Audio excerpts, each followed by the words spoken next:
আজকে ছোট্ট একটা রান্নার ভিডিওটা আপনাদের সাথে শেয়ার করছি, যেটা প্রত্যেকেরই প্রিয়। কেমন লাগছে জানাবেন। আসসালামু আলাইকুম, কেমন আছেন সবাই? আমার নতুন একটা ভিডিওতে আপনাদের সবাইকে স্বাগতম। আজকের ভিডিওটা বিকেল থেকে শুরু করেছি। আজকে আমাদের মাঠ থেকে তুলে নিয়ে আসা কিছু পুঁই শাকের ফল ভাজি, এটা আজকে আমি রান্না করব। সেজন্য পুঁই শাকগুলো সুন্দর করে ছোট ছোট করে কেটে নিয়েছি। এই ফলগুলো ভাজি করে খেতে অনেকটা ভালো লাগে। এটা আমার মাদের মাঠের পুঁইশাকই। আমাদের কোনো সবজি প্রায় কিনে খেতে হয় না, আমাদের সবগুলা সবজি নিজেদের বাড়িতে চাষ করা হয়। এই যে এই পুঁইশাকগুলো আমাদের জাংলা থেকে তুলে নিয়ে আসা হয়েছে।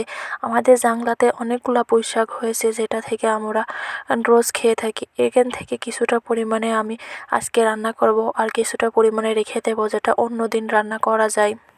এর ভিতর অনেক ধরনের নোংরা থাকে, যেগুলো আমি সুন্দর করে পরিষ্কার করে কেটে নিচ্ছি। এরপর আমি এগুলা ছোট ছোট করে কুচি কুচি করে কেটে নেব, যাতে ভালো করে ভাজি করতে সুবিধা হয়। আপুদের কাছে একটা করে প্রশ্ন, যেসব আপুদের বাচ্চা আছে, আপনারা যখন রান্না করেন আপনার বাচ্চারা তখন কি করে? খেলা করে, না অন্য কিছু ঘুমায় বা অন্য কোনো কিছু করে? আপনাদের রান্নার কাছে ডিস্টার্ব করে নাকি? এই প্রশ্নটা প্রত্যেকটা আপুর কাছে আমি জানতে চাই। আমি যখন রান্না করি রোজ আমার বাচ্চাটা এসে আমাকে ডিস্টার্ব করে এবং খেলা করে। তারপরে ওকে রেখে রান্না তো করতে হবে, যেহেতু খাবার দাবারে আছে, খাবার না হলে তো আমাদের দিন চলে না। সেজন্য তাকে রেখেই সরিয়ে দিয়ে বা রান্নার সময় অনেক বিরক্ত করে তাকে দূরে সরিয়ে দিয়ে রান্নাটা করতে হয়। এই যে আমি সুন্দর করে সবজিগুলো ধুয়ে নিয়ে এসে কড়াইতে বসিয়ে দিয়েছি। এরপর এর ভিতরে সিদ্ধ করার জন্য কিছু পানি দেব, লবণ, হলুদ, ধনে গুঁড়ো এবং কাঁচা লঙ্কা, পেঁয়াজ, রসুন কেটে কেটে করে সব কিছু দিয়ে এরপরে সুন্দর করে সিদ্ধ করার জন্য ঢাকনা দিয়ে ঢেকে দেব। এতে সুন্দর করে শাকটা সিদ্ধও হয়ে যাবে এবং রান্না করতে কোনো অসুবিধা হবে না এবং খাওয়ার সময়তেও কোনো অসুবিধা হবে না।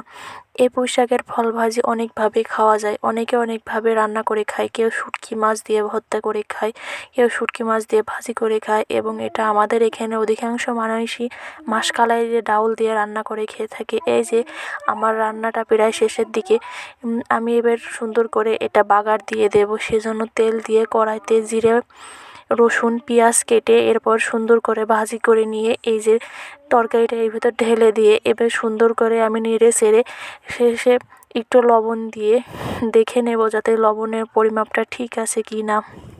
এই যে আমার রান্নাটা প্রায় হয়ে এসেছে, সবাই দেখে বলবেন কেমন হয়েছে আমার রান্নাটা। আজকে শুধু এটা দিয়েই আমাদের রাতের খাবার হবে, তাছাড়া অন্য কিছু আর এর সাথে রান্না করা হবে না।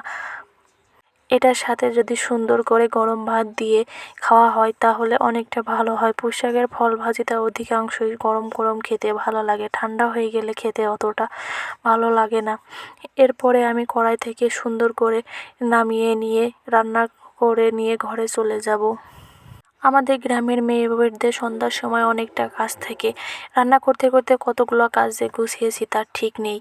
এদিকে একদিকে সুন্দর করে রাইস কুকারে ভাত বসিয়ে দিয়েছি, অন্যদিকে নিজের বাড়িতে পালা মুরগিগুলা সুন্দর করে ঘরে উঠিয়ে দিয়েছি। অন্যদিকে বাড়িতে কিছু ছাগল গরু থাকে, তাদেরকে খাবার দিয়ে তাদেরকে ঘরে ঠিকঠাক মতো উঠিয়ে দিয়েছি। এক রান্না করতে করতে মেয়েদের যে কত রকম কাজ করতে হয় তার শেষ নেই। এই যে রান্না বান্না শেষ করে সুন্দর করে ঘরে চলে এসে এবার প্লেটে ভাত বেড়ে নিয়ে ভাজি দিয়ে লেবু দিয়ে মাখিয়ে খাওয়াচ্ছি।